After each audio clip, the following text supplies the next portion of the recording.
being part of me is the elder part of me. Who am I rather than what am I doing? The three areas are the family, the culture versus society, and then within ritual. The three places that the elder shows up. To oversimplify, the father takes me from my mother's world. My mother's world, you know, and if I'm a father, takes me from the mother's world. The mentor, in a way, takes me from my father's world. That's right. And redeposits me back into it. Because it turns out he's there waiting for me as a fellow adult. He was my dad in the nuclear family, but he's now also an adult out there. Yep. And that my relationship has to change to him. And you can tell, nice. I think one of the signs that these boys to men things is taken is when they can take instruction from their fathers now. I can be mentored by my dad when I'm now an adult. But the part of me that's still a kid has to go like this. And if you send a bunch of kids through initiation, that's a measure of the success of that initiation. My dad looks different now. And I don't have to say, fuck you, that's what he says. So some of the confusion lies in the fact that, and this is oversimplifying because they're all mixed, okay? This is the human being. This is the chair or space or niche or social niche that's grown by the culture. This is the dance. This is now the archetype. And the power that was associated with the elder had nothing to do with the old guy. It had to do with the archetypes.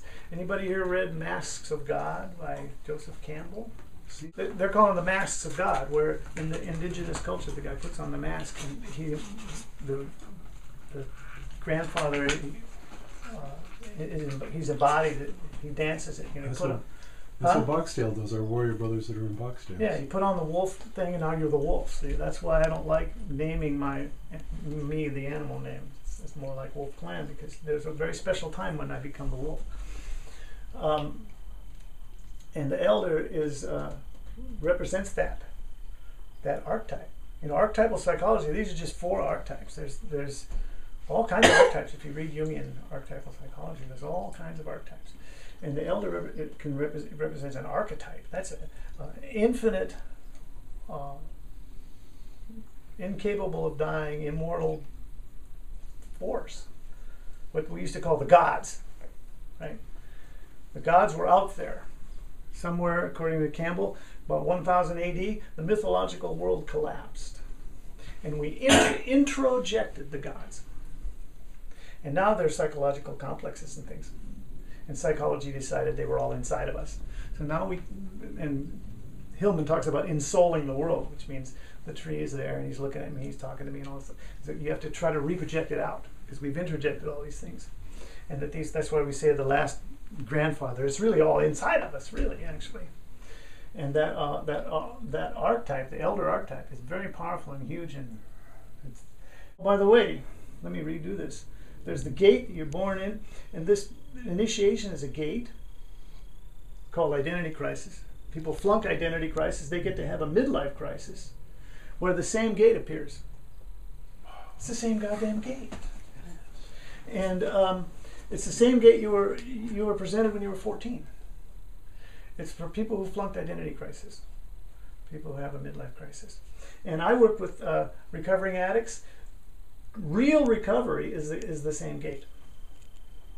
They're at this gate. What are you going to do with your life when you get it back? What are you here for? What's the meaning of your life? What do you want? Why do you want to do this? What are you going to step into?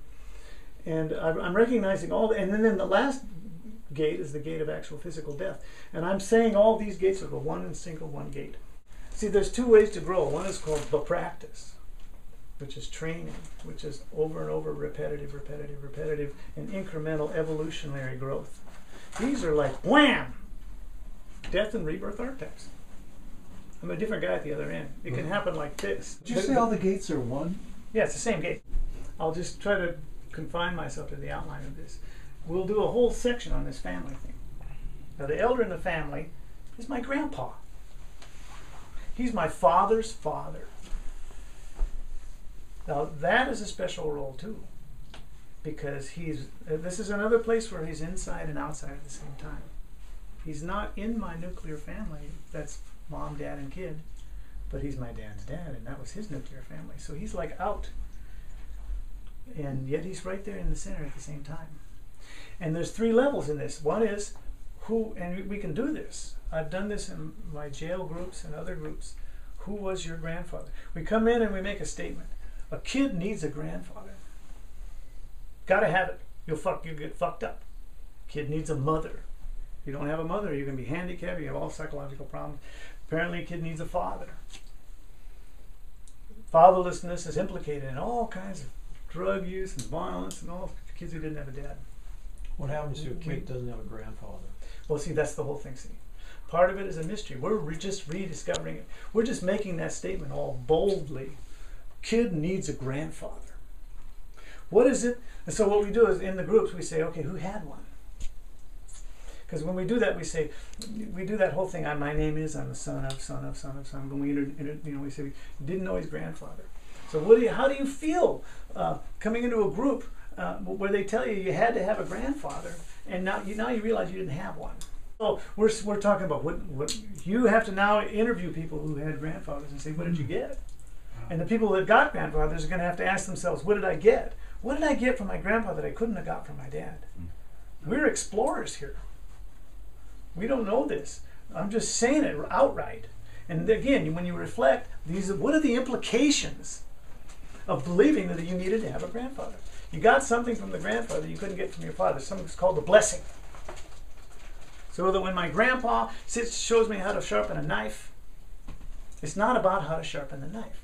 Because you can show me, I can learn on the internet. It's about the guy, who it was. Right? The being. Mm-hmm. Yeah, and it's the being. Right? Like that story of the Dalai Lama. This guy he was in a non-profit, and they had 5 or 6 of them got a chance to meet with the Dalai Lama. Right? And wow, this is great. I mean, this is the Dalai Lama, man. And so they meet with the Dalai Lama, and as they're leaving, he calls him back. He says, come in. He goes, oh, I'm going to get the special blessing from the Dalai Lama, right? And he goes, you're skinny, you should eat more. And I'm thinking, he got the blessing. That's what he did. He got it. The blessing is in the spaces between the words. The words are just an excuse to provide the spaces. And it wasn't what he said, it was who said it. And I'm telling these guys, these people, they're 55 years old, and they've been heroin addicts, and their life sucks. I said, you're an elder now. Your fingers are your wingtips. You have the power of blessing now. You could be blessing people. I say, look, a doctor who walks down State Street with his family feels valuable because he's a doctor. But he's not doing any doctoring right now. He just knows it's a potential. If somebody is bad enough shape that only he can fix them, he's going to be the knight in shining armor. He's got that potential. He must feel valuable walking on the street knowing that he's got, all the stuff that you do. Do you know first aid? Can you do this? I carry my little screwdriver. I'm valuable. The door to the microwave doesn't work. Don't worry. And you go, you fix it, and you feel valuable. So the elder's value is in his blessing. And I tell the story, right? Where I discovered it was, I had my new Harley Davidson motorcycle. And I put on these aftermarket pipes. And they were really loud, and they sounded great. And I ended up having to change them back to some other loud ones that weren't so loud, because I knew what would attract the cops and everything. I start getting tickets. So I'm downtown Santa Barbara, and I'm going, oh shit, this is too loud. Blah, blah, blah, blah, blah, blah, blah. And shortly thereafter, I switched my pipes. But this old man made eye contact. Who's heard this story before? This old man makes eye contact with me. I mean, old, white, everything. He steps off the curb and walks into the street. I go, oh shit, man, I'm going to get balled out here, right? He goes, that's what a motorcycle should sound like. And he walks away. And I'm fucking high. I'm high, right? Okay, so because I have this ADD habit of reflecting, I was able to notice that 5 hours later I'm still high. And I'm going, why? Why am I still high? Because if a young guy had done the same fucking thing and said, that's what a motorcycle should sound like, I would have gone like this, He would have gone like this. I would have been high for 5 minutes. That's where I learned about the elder blessing. And that's what I concluded. It's because it was an old guy. I got validated by an old guy. Because this is so esoteric, it's so difficult, and we've lost all these traditions, you need a little story like that. And then you look at your hand and go, fuck, this is my new job description. And so when I go like this, I go, that guy's lucky. I just did that. He doesn't maybe know. In a little bit, after I cover each one of these, I'm going to talk about the hard elder and the soft elder, which is the elder boy dance versus the elder adult dance. And most people only think of the elder blessing as the elder boy dynamic. And if you do the elder adult dynamic, everything opens up. Huge worlds open up. So the first level is, who was my grandfather? And we can go around. We take an hour to do that. Who was your grandfather? It wasn't on my dad's side, it was on my mom's side. Some old guy. I knew this guy, he was 11 years old. He called his friend, he got the wrong numbers. An old man whose wife had died. He struck up a friendship. He stumbled on the elder. And who was it? You know, it was not your actual biological grandparents, because maybe some old guy, someone that level that was exposed to you. I've exposed to my kids to old people on purpose. Then the next level is, who's my kid's grandfather going to be then? If everybody's got a grandfather, and I'm thinking about who mine was, okay, now I have kids, who's going to be theirs now? And I go through the inventory. Who is it? You know, my dad's dead, or he lives in Phoenix, or who's the old people that, you know, who's going to be my kid? Just like the single mom saying, I've got to expose my kid to adult males. The third level is, how am I going to become a grandfather? So those are 3 levels in the family.